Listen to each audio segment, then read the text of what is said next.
LVM-3 mark 4 ಮಲ್ಟಿಸ್ಟೇಜ್ rocket ಪ್ರಾರಂಭದ ಹಂತದಲ್ಲಿ booster ಸ್ಟೇಜಲ್ಲಿ ಸಾಲಿಡ್ ಪ್ರೊಪೆಲ್ಲೆಂಟಿಂದ ರನ್ ಆಗುತ್ತೆ. ನಾನು ಪ್ಯಾರಾಚೂಟಿನ ಬಳಕೆ ಸಾಧ್ಯವೇ ಇಲ್ಲ, ಬೆಲೂನಿನ ಬಳಕೆ ಮಾಡೋದು ಕೂಡ ಕಷ್ಟ ಸಾಧ್ಯ. ಹೀಗಿರಬೇಕದು RAMBHA ಅಂದರೆ radio active anatomy of moon band hyper sensitive ionosphere and atmosphere. ಇದೊಂದು ತುಂಬ LIBS laser induced breakdown spectrometer. ನಮಸ್ಕಾರ ಸನ್ಮಿತ್ರ ವೀಕ್ಷಕ ಮಹೋದಯರೇ, ಇಂದಿನ ವಿಡಿಯೋದಲ್ಲಿ ನಾನು ನಿಮಗೆ ಭಾರತದ ಹೆಮ್ಮೆಯ ಚಂದ್ರಯಾನ್ 3 ಮಿಷನ್ನಲ್ಲಿ ಇರುವಂಥ ವೈಶಿಷ್ಟ್ಯಗಳು ಏನು ಅನ್ನೋದನ್ನು ವಿವರಿಸ್ತೇನೆ. ಹಾಗಾದರೆ ಈ ಚಂದ್ರಯಾನ್ 3 ಮಿಷನ್ ಅಂದರೆ ಏನು? ನಾವು ಬೇರೆ ದೇಶಗಳ ಹಾಗೆ ಚಂದ್ರನತ್ತ ಒಂದು ನೌಕೆಯನ್ನು ಹಾರಿಸಿದ್ದೀವಿ ಅಂತ ನಂಬಿಕೆ ವಾಸ್ತೆ ತೋರಿಸ್ಕೊಳ್ಳೋದಕ್ಕೋಸ್ಕರ ಮಾಡಿರುವಂಥ ಒಂದು ಮಿಷನ್ ಅಲ್ಲ. ಇದು ತನ್ನದೇ ಆಗಿರುವ ಹಲವು ವೈಶಿಷ್ಟ್ಯಗಳನ್ನು ಹೊಂದಿದೆ. ಇದನ್ನು ಸಂಪೂರ್ಣವಾಗಿ ನಮ್ಮ ದೇಶದಲ್ಲೇ ನಿರ್ಮಿಸಿರುವಂಥದ್ದು. ರಾಕೆಟ್ ಅಂದರೆ ಲಾಂಚ್ ವೆಹಿಕಲ್ ಇರ್ಬೋದು ಅಥವಾ ಮಾಡ್ಯೂಲ್ ಇರ್ಬೋದು. ಇದರಲ್ಲಿ ಇರುವಂಥ ವೈಶಿಷ್ಟ್ಯಗಳನ್ನು ತಿಳ್ಕೊಳ್ಳೋಣ ಬನ್ನಿ. ಇದಾಗಿ ಈ ರಾಕೆಟ್ ಅಂದರೆ ಲಾಂಚ್ ವೆಹಿಕಲ್ಲಿನ ಬಗ್ಗೆ ತಿಳಿಸೋದೇ ಆದರೆ ಇದು ಸಹ ವೈಶಿಷ್ಟ್ಯಪೂರ್ಣವಾಗಿದೆ. ಇದು LVM-3 ಮಾರ್ಕ್ 4 ಮಲ್ಟಿಸ್ಟೇಜ್ ರಾಕೆಟ್ ಪ್ರಾರಂಭದ ಹಂತದಲ್ಲಿ ಬೂಸ್ಟರ್ ಸ್ಟೇಜಲ್ಲಿ ಸಾಲಿಡ್ ಪ್ರೊಪೆಲ್ಲೆಂಟಿಂದ ರನ್ ಆಗುತ್ತೆ. ನಾನು ಈ ಮುಂಚಿನ ವಿಡಿಯೋದಲ್ಲಿ ತಿಳಿಸಿದ ಹಾಗೆ ಸಾಲಿಡ್ ಪ್ರೊಪೆಲ್ಲೆಂಟ್ಗಳು ಹೆಚ್ಚಿನ ಥ್ರಸ್ಟ್ ಕೊಡೋದಕ್ಕೆ ಹೆಲ್ಪ್ ಮಾಡುತ್ತೆ. ಅಂದರೆ ಸ್ಟಾರ್ಟಿಂಗ್ ಸ್ಟೇಜಲ್ಲಿ ಹೆವಿ ಲಿಫ್ಟ್ ಮಾಡೋದಕ್ಕೆ, ಹೆಚ್ಚಿನ ಭಾರವನ್ನು ರೆಸ್ಟ್ ಸ್ಟೇಜಿಂದ ತೆಗೆದುಕೊಂಡು ಹೋಗೋದಕ್ಕೆ ಈ ಸಾಲಿಡ್ ಪ್ರೊಪೆಲ್ಲೆಂಟ್ಗಳು ಸಹಾಯ ಮಾಡುತ್ತೆ. ಮುಂದಿನ ಹಂತದಲ್ಲಿ ಇರುವಂಥದ್ದು ಲಿಕ್ವಿಡ್ ಸ್ಟೇಜ್. ಈ ಲಿಕ್ವಿಡ್ ಸ್ಟೇಜ್ ಆದಮೇಲೆ ಇರುವಂಥದ್ದು ತುಂಬ ಇಂಪಾರ್ಟೆಂಟ್ ಸ್ಟೇಜ್. ನೀವಿಲ್ಲಿ ನೋಡಿದರೆ ಗೊತ್ತಾಗುತ್ತೆ. ಇದರಲ್ಲಿ WW ಥರ ಜಿಗ್ಜಾಗ್ ಥರ ಇರುವಂಥ ಒಂದು ಸಪರೇಷನ್ ಇದೆ. ಅದರ ಮೇಲೆ ಇರುವಂಥದ್ದು ಕ್ರಯೋಜೆನಿಕ್ ಸ್ಟೇಜ್. ಇದು ಅತ್ಯಂತ ಪ್ರಮುಖವಾದ ಒಂದು ಸ್ಟೇಜ್. ಇದರ ಇಂಜಿನ್, ಈ ಇಂಜಿನನ್ನು ಕೂಡ ನಮ್ಮ ಭಾರತದಲ್ಲೇ ರೆಡಿ ಮಾಡಿರುವಂಥದ್ದು. ಇದು ಕ್ರಯೋಜೆನಿಕ್ ಅಂದರೆ ಅತ್ಯಂತ ತಣ್ಣಗಿರುವಂಥ ಮೈನಸ್ ಟೆಂಪರೇಚರಲ್ಲಿ ಇರುವಂಥ ಕೆಮಿಕಲ್ಸನ್ನು, ಆ ಲಿಕ್ವಿಡನ್ನು ಫ್ಯೂಯಲ್ ಆಗಿ ಬಳಸುತ್ತೆ. ಇದು ಒಳ್ಳೆಯ ಒಂದು ಎಫಿಷಿಯನ್ಸಿಯನ್ನು ಕೊಡುತ್ತೆ ಮತ್ತು ಇದು ಪ್ರೊಪಲ್ಷನ್ ಮಾಡ್ಯೂಲನ್ನು ಆಕಾಶಕ್ಕೆ ಒಯ್ದು ಬಿಡೋದಕ್ಕೆ ಸಹಾಯ ಮಾಡುತ್ತೆ. ಒಂದು ರಾಕೆಟ್ ಸಿಸ್ಟಮ್ ಆ ಚಂದ್ರಯಾನ್ 3 ಮಾಡ್ಯೂಲನ್ನು ಅಂದರೆ ಆ ಒಂದು ಮಿಷನ್ನನ್ನು ಭೂಮಿಯಿಂದ ಹೊರಗಡೆ ಬಿಟ್ಟು ಬರ್ತದೆ. ಹಾಗಾದರೆ ಈ ಚಂದ್ರಯಾನ್ 3 ಈ ಮಿಷನ್ನಲ್ಲಿ ಇರುವಂಥ ವೈಶಿಷ್ಟ್ಯಗಳೇನು, ಇದರಲ್ಲಿ ಇರುವಂಥ ಇನ್ಸ್ಟ್ರೂಮೆಂಟ್ಸ್ ಯಾವುದು, ಇದರಲ್ಲಿರುವಂಥ ಪೇಲೋಡ್ಸ್ ಯಾವುದು ಅಂತ ತಿಳ್ಕೊಳ್ಳೋಣ ಬನ್ನಿ. ಹಾಗಾದರೆ ಇದನ್ನು ಕಳಿಸಿರೋದು ಯಾತಕ್ಕೆ, ಇದರ ಉದ್ದೇಶಗಳು ಏನು, ಇದರಲ್ಲಿ ಏನೇನು ಸ್ಟಡಿ ಮಾಡ್ಬೋದು, ಇದೆಲ್ಲ ಇದರಲ್ಲಿ ಗೊತ್ತಾಗುತ್ತೆ. ಇದಕ್ಕೆ ಸಂಬಂಧಪಟ್ಟ ಹಾಗೆ ಇಸ್ರೋದವರೇ ಬಿಡುಗಡೆ ಮಾಡಿರುವಂಥ ಒಂದು ಒರಿಜಿನಲ್ ಬ್ರೋಷರ್ ಇದೆ. ಅದರ ಲಿಂಕನ್ನು ನಾನು ಡಿಸ್ಕ್ರಿಪ್ಷನ್ನಲ್ಲಿ ಕೊಟ್ಟಿರ್ತೀನಿ. ವಿವರಗಳನ್ನು ನನ್ನ ಈ ವಿಡಿಯೋದಲ್ಲಿ ನೀಡುವ ಪ್ರಯತ್ನವನ್ನು ಮಾಡ್ತೇನೆ. ಹಾಗಾದರೆ ಈ ಟೋಟಲ್ ಚಂದ್ರಯಾನ್ 3 ಮಿಷನ್ ಹೇಗಿದೆ ನೋಡೋಣ ಬನ್ನಿ. ನೀವಿಲ್ಲಿ ನೋಡ್ತಾ ಇರೋದು ಚಂದ್ರಯಾನ್ 3ಯ ಎಂಟೈರ್ ಮಾಡ್ಯೂಲ್. ಈ ಮಾಡ್ಯೂಲ್ 3 ಭಾಗಗಳನ್ನು ಹೊಂದಿದೆ. ಮೊದಲನೇದಾಗಿ ಪ್ರೊಪಲ್ಷನ್ ಮಾಡ್ಯೂಲ್. ಇದನ್ನು ರಾಕೆಟ್ ಒಂದು ಉಪಗ್ರಹದ ರೀತಿಯಲ್ಲಿ ಭೂಮಿಯಿಂದ ಹೊರಗಡೆ ತೆಗೆದುಕೊಂಡು ಹೋಗಿ ಬಿಡುತ್ತೆ. ಆಮೇಲೆ ಈ ಒಂದು ವ್ಯವಸ್ಥೆ ಭೂಮಿಯನ್ನು 5 ಸುತ್ತು ಸುತ್ತುತ್ತೆ. ಒಂದೊಂದೇ ಸುತ್ತನ್ನು ಸುತ್ತಬೇಕಾದ್ರೂ ತನ್ನ ಒಂದು ಡಯಾಮೀಟರ್ನ ಹೆಚ್ಚಿಸ್ಕೊತ ಸುತ್ತುತ್ತೆ. ಈ ಮೂಲಕ ಹೆಚ್ಚಿನ ವೇಗವನ್ನು ಪಡ್ಕೊಳ್ಳುತ್ತೆ. ಕೊನೆಗೆ 5 ಸುತ್ತು ಆದ ಮೇಲೆ ಅದು ಭೂಮಿಯ ಗ್ರಾವಿಟಿಯಿಂದ ಎಸ್ಕೇಪ್ ಆಗುತ್ತೆ. ಎಸ್ಕೇಪ್ ಆಗಿಬಿಟ್ಟು ಚಂದ್ರನತ್ತ ಸಾಗುತ್ತೆ. ಚಂದ್ರನತ್ತ ಸಾಗಿದ ಮೇಲೆ ಅಲ್ಲಿ ವಿರುದ್ಧವಾಗಿ ಅಂದರೆ 5 ಸುತ್ತು ದೊಡ್ಡ ಸುತ್ತಿನಿಂದ ಚಿಕ್ಕ ಸುತ್ತಿನ ಕಡೆಗೆ ಅದು ತನ್ನ ಡಯಾಮೀಟರ್ನ ಚಿಕ್ಕದು ಮಾಡ್ಕೋವಂಥ ಚಂದ್ರನಿಗೆ ಹತ್ತಿರವಾಗ್ತಾ ಹೋಗುತ್ತೆ. ಕೊನೆಗೆ 6ನೇ ಸುತ್ತಿಗೆ ಬಂದಾಗ ಅದು ತನ್ನ ವೇಗವನ್ನು ಅತ್ಯಂತ ಕಡಿಮೆ ಮಾಡಿಕೊಳ್ಳುತ್ತೆ. ಈ ಹಂತದವರೆಗೂ ನಾವು ಯಶಸ್ವಿ ಆಗಿದ್ದೀವಿ. ಇದರದ ಹಂತದಲ್ಲಿ ಆ ಪ್ರೊಪಲ್ಷನ್ ಮಾಡ್ಯೂಲ್ ಚಂದ್ರನನ್ನು ಸುತ್ತಾನೆ ಇರುತ್ತೆ. ಅದರಿಂದ ಆ ಒಂದು ಲ್ಯಾಂಡರ್ ಅನ್ನುವಂಥ ಒಂದು ಉಪಕರಣ ಬೇರ್ಪಡುತ್ತೆ. ಅದು ಬೇರ್ಪಟ್ಟು ಬಿಟ್ಟು ಚಂದ್ರನ ಮೇಲೆ ಇಳಿಯುತ್ತೆ. ಇದು ಅತ್ಯಂತ ಕಠಿಣವಾದ ಒಂದು ಹಂತ. ಈ ಒಂದು ಲ್ಯಾಂಡರನ್ನು ಚಂದ್ರನ ಮೇಲೆ ಇಳಿಸುವಂಥ ಒಂದು ಪ್ರಕ್ರಿಯೆ ಇದೆಯಲ್ಲ, ಅತ್ಯಂತ ಜಟಿಲವಾದದ್ದು. ಯಾಕಂದರೆ ಚಂದ್ರನ ಮೇಲೆ ಯಾವುದೇ ರೀತಿ ವಾತಾವರಣ ಇಲ್ಲ. ಆದ್ದರಿಂದ ಪ್ಯಾರಾಚೂಟಿನ ಬಳಕೆ ಸಾಧ್ಯವೇ ಇಲ್ಲ, ಬೆಲೂನಿನ ಬಳಕೆ ಮಾಡೋದು ಕೂಡ ಕಷ್ಟ ಸಾಧ್ಯ. ಹೀಗಿರಬೇಕಾದ್ರೆ ನಾವು ಥ್ರಸ್ಟರ್ಗಳನ್ನು ವಿರುದ್ಧ ಡೈರೆಕ್ಷನ್ನಲ್ಲಿ ರನ್ ಆಗುವಂಥ ರಾಕೆಟ್ಗಳನ್ನು ಬಳಸಿಬಿಟ್ಟು ಆ ಲ್ಯಾಂಡರ್ನ ವೇಗವನ್ನು ಹಂತವಾಗಿ ತಗ್ಗಿಸ್ತಾ ಹೋಗಬೇಕು. ಕೊನೆಗೆ ಚಂದ್ರನ ಸರ್ಫೇಸಿಗೆ ಅತ್ಯಂತ ಹತ್ತಿರ ಆದಾಗ ಅದರ ಡೈರೆಕ್ಷನನ್ನು ಚಂದ್ರನ ಸರ್ಫೇಸ್ ಕಡೆಗೇ ಮಾಡಿಬಿಟ್ಟು ಅದು ನಿಧಾನವಾಗಿ ಚಂದ್ರನ ಮೇಲೆ ಇಳಿಯೋ ಹಾಗೆ ಮಾಡಬೇಕು. ಚಂದ್ರಯಾನ್ 2 ಮಿಷನ್ ಕೇವಲ 2 ಕಿಲೋಮೀಟರ್ ಹತ್ತಿರದಲ್ಲಿ ಇರಬೇಕಾದ್ರೆ ಅದು ತನ್ನ ಸ್ಟೆಬಿಲಿಟಿನ ಕಂಟ್ರೋಲ್ ಮಾಡ್ಕೊಳ್ಳೋಕ್ಕಾಗಲಿಲ್ಲ, ಅದು ನೆಲಕ್ಕೆ ಅಪ್ಪಳಿಸ್ಬಿಡ್ತು.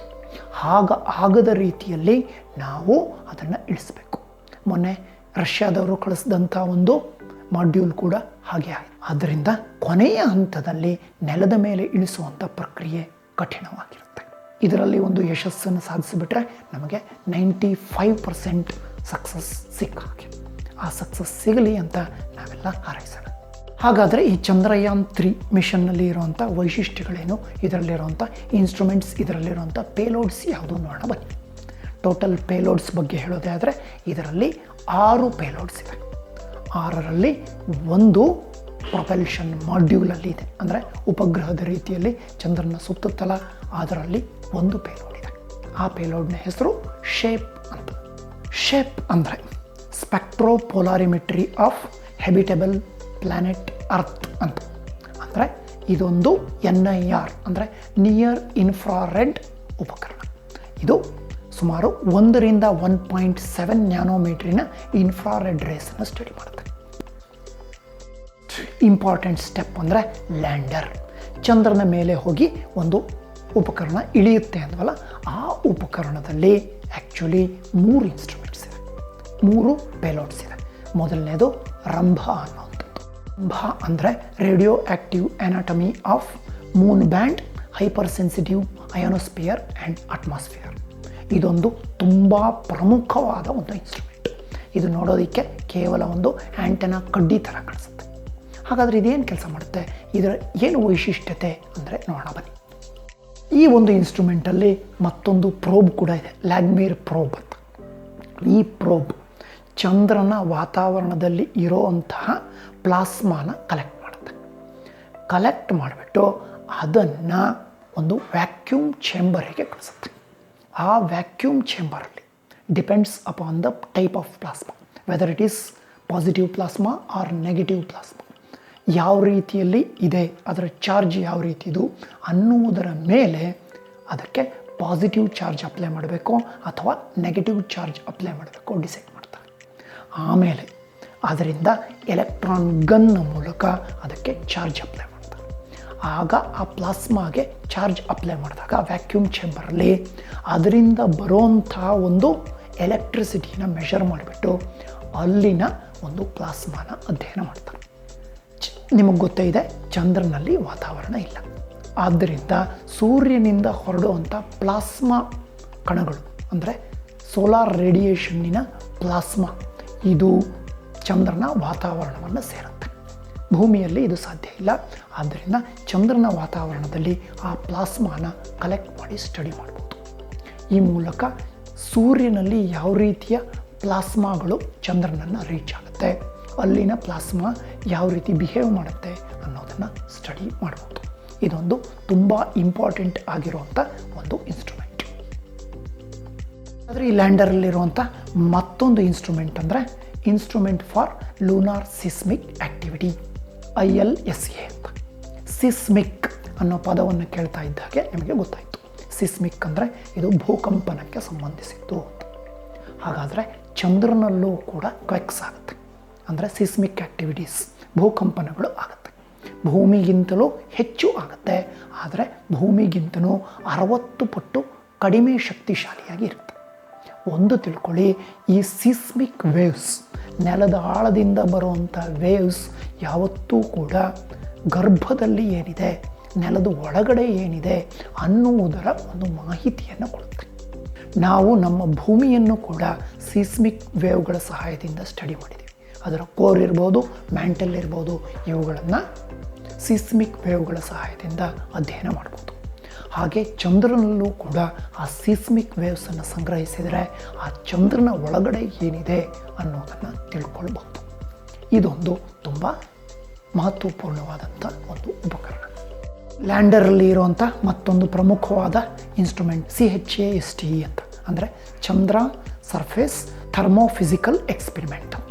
ಥರ್ಮೋಫಿಸಿಕಲ್ ಅಂದರೆ ಗೊತ್ತಾಯಿತು ನಿಮಗೆ, ಉಷ್ಣಕ್ಕೆ ಸಂಬಂಧಪಟ್ಟಿರೋದು. ಚಂದ್ರನ ಸರ್ಫೇಸ್ ಮೇಲೆ ಟೆಂಪರೇಚರ್ ಎಷ್ಟಿದೆ, ಅಲ್ಲಿನ ಥರ್ಮಲ್ ವೇರಿಯೇಷನ್ಸ್ ಎಷ್ಟಿದೆ, ಯಾವ ರೀತಿಯಲ್ಲಿ ಅಲ್ಲಿ ಉಷ್ಣತೆ ಬದಲಾವಣೆ ಆಗುತ್ತೆ, ಅದನ್ನು ಅಧ್ಯಯನ ಮಾಡೋದಕ್ಕೆ ಇರುವಂಥ ಒಂದು ಉಪಕರಣ.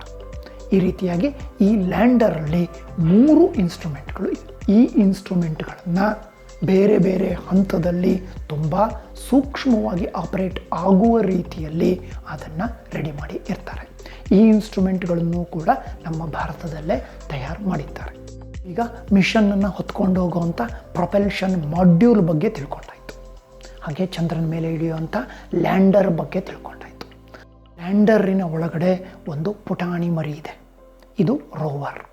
ಈ ರೋವರ್ ಅನ್ನೋದು ಸಣ್ಣ ಮಕ್ಕಳು ಆಟ ಆಡುವ ಒಂದು ಕಾರಿನ ಗಾತ್ರದಲ್ಲಿ ಇದೆ. ರೋವರ್ ಚಂದ್ರನ ಮೇಲೆ ಇಳಿಯುತ್ತೆ, ಚಂದ್ರನ ನೆಲವನ್ನು ಅಧ್ಯಯನ ಮಾಡುತ್ತೆ. ಹಾಗಾದರೆ ಅಧ್ಯಯನ ಮಾಡಬೇಕು ಅಂದರೆ ಅದರಲ್ಲೂ ಇನ್ಸ್ಟ್ರೂಮೆಂಟ್ಸ್ ಇರಬೇಕಲ್ವ, ಅದರಲ್ಲೂ ಪೇಲೋಡ್ಸ್ ಇರಬೇಕಲ್ವ, ಅದರಲ್ಲೂ 2 ಪೇಲೋಡ್ಸ್ ಇದೆ. ಹಾಗಾದರೆ ಈ ರೋವರಲ್ಲಿ ಇರುವಂಥ ವೈಶಿಷ್ಟ್ಯಗಳು ಯಾವುದು, ಅದರಲ್ಲಿ ಇರುವಂಥ ಇನ್ಸ್ಟ್ರೂಮೆಂಟ್ಸ್ ಪೇಲೋಡ್ಸ್ ಯಾವುದು ಅಂತ ತಿಳ್ಕೊಳ್ಳೋಣ ಬನ್ನಿ. LIBS laser induced breakdown spectrometer. ಇದು ಚಂದ್ರನ ಸರ್ಫೇಸ್ ಮೇಲೆ ಇರುವಂಥ ಮಣ್ಣು ಮತ್ತು ಕಲ್ಲನ್ನು ಲೇಸರ್ ಸಹಾಯದಿಂದ ಅಧ್ಯಯನ ಮಾಡುತ್ತೆ. ಇದು ಅದರಲ್ಲಿ ಇರುವಂಥ ಎಲಿಮೆಂಟ್ ಕಾಂಪೋಸಿಷನ್, ಅಂದರೆ ಅದರಲ್ಲಿ ಇರುವಂಥ ಮೂಲ ವಸ್ತುಗಳು ಯಾವುದು ಅನ್ನೋದನ್ನು ಸ್ಟಡಿ ಮಾಡುತ್ತೆ. ಇದರ ಜೊತೆಗೆ ಇನ್ನೊಂದು ತುಂಬ ಇಂಪಾರ್ಟೆಂಟ್ ಆಗಿರುವಂಥ ಇನ್ಸ್ಟ್ರೂಮೆಂಟ್ ಈ ಒಂದು ರೋವರಲ್ಲಿ ಇದೆ. ಹಾಗಾದರೆ ಈ ರೋವರಲ್ಲಿ ಇರುವಂಥ ಅತ್ಯಂತ ಪ್ರಮುಖವಾದ ಇನ್ಸ್ಟ್ರೂಮೆಂಟ್ ಅಂದರೆ APXS ಅಂತ. ಏನಪ್ಪ ಇಷ್ಟೊಂದು ಟರ್ಮ್ಸ್ ಹೇಳ್ತಾ ಇದ್ದಾರೆ ಅಂತ ಅಂದ್ಕೊಬೋದು ನೀವು. ಇದು APXS ಅಂದರೆ alpha particle x-ray spectrometer. Alpha ಮತ್ತು ಎಕ್ಸ್ರೇ ಈ ಎರಡನ್ನೂ ಬಳಸಿ ಚಂದ್ರನ ನೆಲವನ್ನು ಅಧ್ಯಯನ ಮಾಡುವಂಥದ್ದು. ಎಕ್ಸ್ರೇ ಹಾಗಂದ ತಕ್ಷಣ ನಿಮ್ಗೆ ಗೊತ್ತಾಯಿತು, ಎಕ್ಸ್ರೇನ ನಾವು ಪ್ರೊಡ್ಯೂಸ್ ಮಾಡಬೇಕು ಅಂದರೆ ಎಕ್ಸ್ರೇ ಟ್ಯೂಬ್ ಬೇಕು, ಹೈ ವೋಲ್ಟೇಜ್ ಬೇಕು. ಅದನ್ನೆಲ್ಲ ನಾವು ಚಂದ್ರನ ಮೇಲೆ ತೆಗೆದುಕೊಂಡು ಹೋಗಬೇಕು ಅಂದರೆ ತುಂಬ ಕಷ್ಟ. ಆ ಒಂದು ಇನ್ಸ್ಟ್ರೂಮೆಂಟ್ APXS ಏನಿದೆ, ಆಲ್ಫಾ ಪಾರ್ಟಿಕಲ್ ಎಕ್ಸ್ರೇ ಸ್ಪೆಕ್ಟ್ರೋಮೀಟರ್, ಇದು ಇನ್ ಸಿಟು ಅಂದರೆ ಆ ಜಾಗದಲ್ಲೇ ಹೋಗ್ಬಿಟ್ಟು ಸ್ಟಡಿ ಮಾಡುವಂಥ ಒಂದು ಸ್ಪೆಕ್ಟ್ರೋಮೀಟರ್. ಒಂದು ಸ್ಪೆಕ್ಟ್ರೋಮೀಟ್ರನ್ನ AC ರೂಮಲ್ಲಿ ಇಟ್ಬಿಟ್ಟು ಅದನ್ನು ತೀರಾ ಸೂಕ್ಷ್ಮವಾದ ರೀಡಿಂಗನ್ನು ತೆಗೆದರೆ ಮಾತ್ರ ಅದು ಸರಿಯಾದ ರಿಸಲ್ಟನ್ನು ಕೊಡುತ್ತೆ. ಆದರೆ ಇದರ ವೈಶಿಷ್ಟ್ಯ ಅಂದರೆ ಇನ್ಸೈಟ್ ಅಂದರೆ ಚಂದ್ರನ ಮೇಲೆ ಹೋಗಿಬಿಟ್ಟು ಆಪರೇಟ್ ಆಗುವಂಥ ಒಂದು ಸ್ಪೆಕ್ಟ್ರೋಮೀಟರ್. ಚಂದ್ರನ ಸರ್ಫೇಸಿಗೆ ಎಕ್ಸ್ರೇ ಟ್ಯೂಬನ್ನು ತೆಗೆದುಕೊಂಡು ಹೋಗೋದು ಕಷ್ಟ ಅಂತ. ಹಾಗಾದರೆ ಎಕ್ಸ್ರೇ ಎಲ್ಲಿಂದ ತರಬೇಕು ನಾವು? ಮೊದಲನೇದಾಗಿ sun is a good source of X ray. ಭೂಮಿಗೂ ಎಕ್ಸ್ರೇಗಳು ಬರುತ್ತೆ ಸೂರ್ಯನಿಂದ, ಆದರೆ ಅದನ್ನು ನಮ್ಮ ವಾತಾವರಣ ಒಳಗಡೆ ಬಿಟ್ಕೊಳ್ಳೋದಿಲ್ಲ. ಅಂದರೆ ಚಂದ್ರನ ಸರ್ಫೇಸ್ ಮೇಲೆ ಯಾವುದೇ ರೀತಿಯಲ್ಲಿ ವಾತಾವರಣ ಇಲ್ಲದೆ ಇರೋದರಿಂದ ಚಂದ್ರನ ವಾತಾವರಣಕ್ಕೆ ಲೀಲಾಜಾಲವಾಗಿ ಸೂರ್ಯನ ಒಂದು ಎಕ್ಸ್ರೇಗಳು ಎಂಟ್ರಿ ಆಗುತ್ತೆ. ಹಾಗಾದರೆ ಈ ಒಂದು ಇನ್ಸ್ಟ್ರೂಮೆಂಟ್ ಯಾವ ರೀತಿ ವರ್ಕ್ ಆಗುತ್ತೆ? ಇದರಲ್ಲಿ Curium-44 ಎನ್ನುವಂಥ ಒಂದು ರೇಡಿಯೋ ಆ್ಯಕ್ಟಿವ್ ಎಲಿಮೆಂಟನ್ನು ಬಳಸಿದ್ದಾರೆ. ಈ ಎಲಿಮೆಂಟಿನ ಸ್ಪೆಷಾಲಿಟಿ ಏನಂದರೆ ಇದು ಆಲ್ಫಾ ರೇಸನ್ನು ಬಿಡುಗಡೆ ಮಾಡುತ್ತೆ, ಎಕ್ಸ್ ರೇಸನ್ನು ಬಿಡುಗಡೆ. ಇದರ ಹಾಫ್ ಲೈಫ್ ಪೀರಿಯಡ್ ಇರೋದು 14 ವರ್ಷ ಮಾತ್ರ. ಅಂದರೆ ಇದು ತನ್ನ 14 ವರ್ಷದ ಅವಧಿಯಲ್ಲಿ ತನ್ನ ಒಂದು ಮಾಸಿನ ಅರ್ಧದಷ್ಟಾಗುತ್ತೆ. 1 kg ಇರೋ ಕ್ಯೂರಿಯಂ ಅರ್ಧ kg ಆಗುತ್ತೆ. ಆದರೆ ಇದನ್ನು ನಾವು ಸ್ವಲ್ಪ ಕಾಲ ಬಳಸೋದ್ರಿಂದ ಇದನ್ನು ನಾವು ರೇಡಿಯೋ ಆ್ಯಕ್ಟಿವ್ ಸೋರ್ಸ್ ಆಗಿ ಎಕ್ಸ್ರೇ ಟ್ಯೂಬಿನ ಬದಲು ಆಲ್ಫಾ ಪಾರ್ಟಿಕಲ್ಲಿನ ಸೋರ್ಸ್ ಬದಲು ಇದನ್ನು ನಾವು ಬಳಸ್ತೀವಿ. ಏನಪ್ಪ ಆಲ್ಫಾ ಎಕ್ಸ್ರೇ ಅಂತ ತೀರಾ ಟೆಕ್ನಿಕಲ್ಲಾಗಿ ಹೇಳ್ತಾ ಇರ್ಬೋದು ಅಂತ ಅನಿಸ್ಬೋದು ನಿಮಗೆ. ಸ್ವಲ್ಪ ಫಿಸಿಕ್ಸನ್ನು ತಿಳ್ಕೊಳ್ಳೋಣ ಬನ್ನಿ. ಆಲ್ಫಾ ರೇಸ್ ಇವು ಚಿಕ್ಕ ಕಣಗಳು, ಇವುಗಳು ಪಾಸಿಟಿವ್ಲಿ ಚಾರ್ಜ್ಡ್ ಆಗಿ ಇರ್ತವೆ. ಇವುಗಳು ಏನಾದರೂ ಒಂದು ಎಲಿಮೆಂಟಿಗೆ ಹಿಟ್ ಮಾಡಿದರೆ ಇದು ಔಟರ್ ಮೋಸ್ಟ್ ಎಲೆಕ್ಟ್ರಾನನ್ನು ಎಜೆಕ್ಟ್ ಮಾಡುತ್ತೆ. ಈ ಮೂಲಕ ನಾವು ಅದರಿಂದ ಬರುವಂಥ ಕಿರಣಗಳನ್ನು ಸ್ಟಡಿ ಮಾಡಿದರೆ ನಮಗೆ ಸ್ಪೆಕ್ಟ್ರಮ್ ಬ್ಯಾಂಡ್ ಸಿಗ್ತದೆ.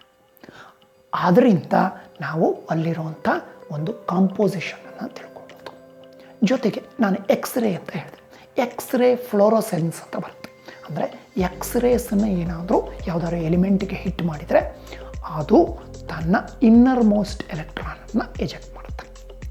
ಆವಾಗ ಎಕ್ಸ್ರೇ ಫ್ಲೋರೋಸೆನ್ಸ್ ಅಂತ ಬರುತ್ತೆ. ಈ ಮೂಲಕ ಆಲ್ಫಾ ರೇಸ್ ಮತ್ತು ಎಕ್ಸ್ ರೇಸ್ ಇವು ಎರಡರದ್ದು ಸ್ಪೆಕ್ಟ್ರಮನ್ನು ಸ್ಟಡಿ ಮಾಡಿದರೆ ಅದರಲ್ಲಿ ಇರುವಂಥ ಕೆಮಿಕಲ್ ಕಂಪೋಸಿಷನ್, ಸೋಡಿಯಂ ಇರ್ಬೋದು, ಮ್ಯಾಗ್ನೀಷಿಯಮ್ ಇರ್ಬೋದು, ಅಲ್ಯೂಮಿನಿಯಂ ಇರ್ಬೋದು, ಮತ್ತು ಬೇರೆ ಯಾವುದೇ ಎಲಿಮೆಂಟ್ಸ್ ಇರ್ಬೋದು, ಅವುಗಳ ಒಂದು ಕೆಮಿಕಲ್ ಕಂಪೋಸಿಷನ್ ಯಾವ ರೀತಿಯಲ್ಲಿ ಅವು ಕೆಮಿಕಲಿ ಕಾಂಪೌಂಡ್ ಆಗಿದೆ ಅನ್ನೋದನ್ನು ಸ್ಟಡಿ ಮಾಡ್ಬೋದು. ಅದರಲ್ಲಿರುವಂಥ ಕಾಂಪೌಂಡ್ಸನ್ನು ಸ್ಟಡಿ ಮಾಡಿದರೆ ಅಲ್ಲಿ ನೀರಿರ್ಬೋದಾ, ಅಲ್ಲಿ ಬೇರೆ ಬೇರೆ ಕಾಂಪೌಂಡ್ಸ್ ಇರ್ಬೋದಾ, ಲೈಫ್ ಪಾಸಿಬಿಲಿಟಿ ಇದೆಯಾ, ಇದನ್ನೆಲ್ಲ ಸ್ಟಡಿ ಮಾಡ್ಬೋದು. ಇದು ತೀರಾ ಮಹತ್ವಪೂರ್ಣವಾದ ಒಂದು ಇನ್ಸ್ಟ್ರೂಮೆಂಟ್. 6 ಇನ್ಸ್ಟ್ರೂಮೆಂಟ್ಸನ್ನು ಆ ಒಂದು ಟೋಟಲ್ ಮಿಷನ್ ಚಂದ್ರನ ಮೇಲೆ ತೆಗೆದುಕೊಂಡು ಹೋಗುತ್ತೆ. ಅದರಿಂದ ಹಲವಾರು ಅಧ್ಯಯನದ ವಿವರಗಳು ನಮಗೆ ಸಿಗ್ಬೋದು. ನೋಡಿ, ಚಂದ್ರನ ಮೇಲಿನ ಕೇವಲ ಕಲ್ಲು ಮಣ್ಣನ್ನು ಅಧ್ಯಯನ ಮಾಡೋದಕ್ಕೆ ಇಷ್ಟೆಲ್ಲ ಸಂಕೀರ್ಣವಾದ ಒಂದು ವಿಜ್ಞಾನ ಅಗತ್ಯ. ಮನುಷ್ಯನ ಈ ಅನ್ವೇಷಿಸುವ ಗುಣವೇ ತನ್ನನ್ನು ಅಭಿವೃದ್ಧಿಯತ್ತ ಸಾಗಿಸುತ್ತೆ. ಈ ರೀತಿ ಯಾವುದೋ ಒಂದನ್ನು ಸಂಶೋಧನೆ ಮಾಡ್ತಾ ಇರ್ತಾರೆ, ಯಾವುದೋ ಒಂದರ ಕುತೂಹಲಕ್ಕೆ ಬಿದ್ದಿರ್ತಾರೆ. ಆಗ ಆಗುವಂಥ ಹಲವು ಸಂಶೋಧನೆಗಳು ಮನುಕುಲಕ್ಕೆ ಅಥವಾ ನಮ್ಮ ಟೆಕ್ನಾಲಜಿಗೆ, ನಮ್ಮ ಡೈಲಿ ಲೈಫಿಗೆ ಎಲ್ಲೋ ಸಹಾಯಕ್ಕೆ ಬರ್ಬೋದು. ಈ ಮೂಲಕ ಹಲವು ಸ್ಟಡೀಸನ್ನು ಮಾಡ್ಬೋದು. ಈ ರೀತಿ ಬೇರೆ ದೇಶಗಳು ಚಂದ್ರನ ಮೇಲೆ ಅಧ್ಯಯನವನ್ನು ಕೈಗೊಂಡಿವೆ. ನಮ್ಮ ದೇಶದವರು ಅದರಲ್ಲಿ ಯಶಸ್ವಿಯಾಗಲಿ ಅಂತ ಹಾರೈಸೋಣ. ಏನಾದರಾಗಲಿ ಹೊಸ ವಿಷಯಗಳನ್ನು, ಒಳ್ಳೆಯ ವಿಷಯಗಳನ್ನು ತಿಳಿದುಕೊಳ್ಳುವತ್ತ ನಾವೆಲ್ಲರೂ ಆಸಕ್ತಿಯನ್ನು ತೋರಿಸೋಣ. ಈ ಸೀರೀಸಿನ ಎಲ್ಲ ವಿಡಿಯೋಗಳು ನಿಮಗೆ ಏನನ್ನಿಸ್ತು? ನಿಮಗೇನಾದರೂ ಹೊಸ್ತು ತಿಳ್ಕೊಳ್ಳೋದಕ್ಕೆ ಸಿಗ್ತಾ? ನಿಮ್ಮ ಕುತೂಹಲ, ನಿಮ್ಮ ಜ್ಞಾನವನ್ನು ಇದೇನಾದರೂ ತಣಿಸ್ತಾ? ಹಾಗೇನಾದರೂ ಇದ್ದರೆ ಇದನ್ನು ಖಂಡಿತ ಬೇರೆಯವರಿಗೆ ಶೇರ್ ಮಾಡಿ. ಇದು ಬೇರೆಯವರಿಗೂ ಕೂಡ ಸಹಾಯಕ ಆಗಲಿ. ಹಾಗೇನಾದರೂ ನಾನು ಕೆಲವು ಮಾಹಿತಿಗಳನ್ನು ತಪ್ಪಾಗಿ ಕೊಟ್ಟಿದ್ದರೆ, ನಿಮ್ಮ ಬಳಿ ಏನಾದರೂ ನನಗಿಂತನೂ ಒಳ್ಳೆಯ ಮಾಹಿತಿ ಇದ್ದರೆ ಖಂಡಿತ ನನಗೆ ಅದನ್ನು ತಿಳಿಸಿ. ನನ್ನ ಮುಂದಿನ ವಿಡಿಯೋ 23ನೇ ತಾರೀಕು ಬರಬಹುದು. ಅಲ್ಲಿವರೆಗೂ take care. Thank you. Bye bye. ನಮಸ್ಕಾರ.